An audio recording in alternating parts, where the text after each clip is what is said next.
Hello everyone, my name is Agent Paul, Mobile Task Force Delta 7, codenamed Bookkeepers, and welcome back to another SCP document review. And the SCP we'll be reviewing today is SCP-2980, Object Class, Safe.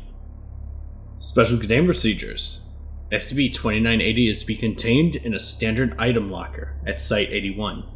SCP-2980 may only be removed from storage for testing. Description: SCP-2980 is a nondescript, incandescent lightbulb of unknown make, situated on top of a standard plastic 125-volt wall adapter plug. The bulb itself is clear, with a standard filament and wiring system. The mounting bracket is red in color, with a smiley face logo on both sides and a small black on-off switch on the front.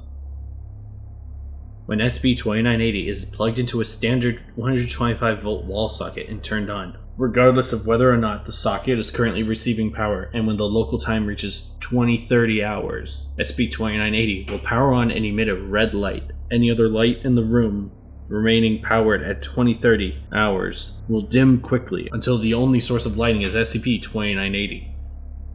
Upon SCP-2980 turning on, a Class V corporeal humanoid entity designated -1 will materialize somewhere in the room containing SCP-2980.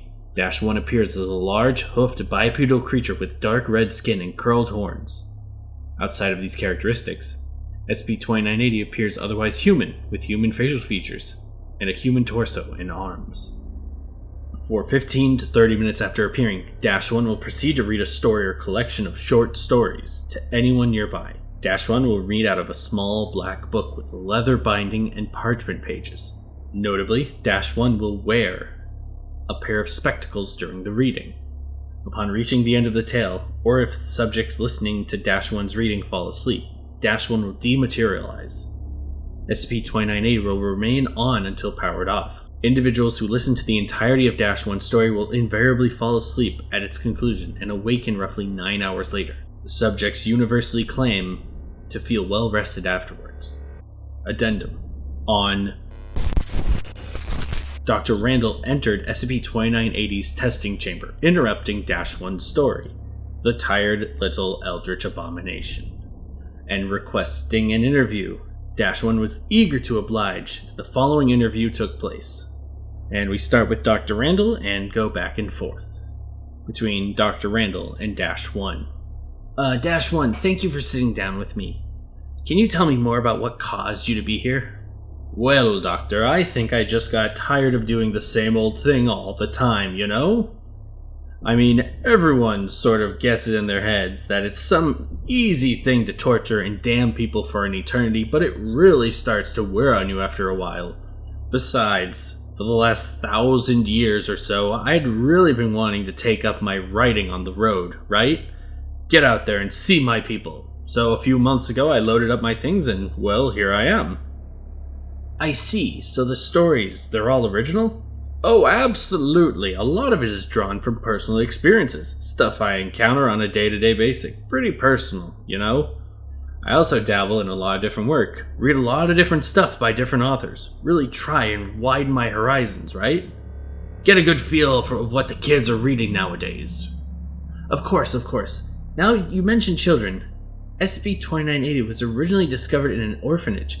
Any reason in particular why I would have ended up there? You know, with the kids, it's really about giving back, right? I just feel like I lived my whole existence and not really ever had a chance to make a difference in somebody's life. I figured if I can help some kid rest easier at night, that's gotta count for something. Gotta make every day count. Leave the world a better place than when you found it. Is there anything else you'd like to add, -1? Sure. I've got a collection of bedtime stories for children coming out next spring. Really solid stuff. I mean, who am I to say anything about my work, right? But seriously, the reviews are great. Check it out. Definitely worth your time. Proceeds all go to Zerlandmerg, Foundation for the Underprivileged Youth. Really great cause. And here we have Addendum 2980-A, a sample of -1's stories.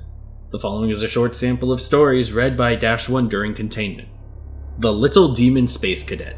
Story depicts a small demon who dreams of going to space. Small demon constructs a spaceship out of human bones and uses it to fly to the moon. Sleepy Time with Grog the Unspeakable. Story depicts the main character Grog the Unspeakable trying to find a suitable location to begin his millennium-long slumber.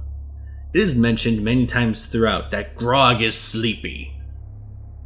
Bedtime for baby Beelzebub. Story depicts the infant incarnation of the Lord of Flies being prepared for a slumber by a large insectine creature. Story ends with baby Beelzebub being covered up by a blanket made of damned human souls and falling asleep to the screams of the stricken. Redacted. And no, this is not the redacted sound effect that you hear during document readings. It is the words redacted. Story contains sensitive information about SCP. When questioned, -1 maintained that it was an original work of fiction. Damby. Story depicts a young deer who, disturbed emotionally by the death of its mother, signs a deal with a demon and goes on a murderous rampage after being twisted into an unholy form and falling from the sky. The story ends with Damby falling asleep amongst the corpses of its foes after extracting its vengeance. And here we have Addendum 2980-B. During routine testing on -1 told a story entitled The Little Monstrosity's Early Bedtime, depicting a going on an adventure to get home so it could be reunited with its mother and countless waiting brethren. Shortly thereafter, Site experienced a breach of SCP which caused casualties and disappeared. Due to the similarities between SCP and the creature in -1's story, Dr. Randall was called into question -1. -1 responded, "Well, I mean, you write what you know, right? I've been thinking for a while and really think I'm ready to take my writing in a new direction. Can't please everybody, though. But sometimes you hit one out of the park, and that's why we do it, you know? Right, I mean, it's all about pleasing the audience." End log. And that is it. I, for one, have met SCP-2980-1, and they are rather pleasant to interact with. And I can confirm listening to a complete story does cause a good night of rest. Well, everyone, thank you so much for listening or watching. My name is Agent Pell of MTF Delta 7, and I'll see you next week with another document review. Bye. Now, what would be really interesting is if SCP-1230 was read by SCP-2980-1, you know, a interaction of story writers. Interesting. Something to consider. I might need to submit something to Dr. Bright. Oh shoot, the camera's still on.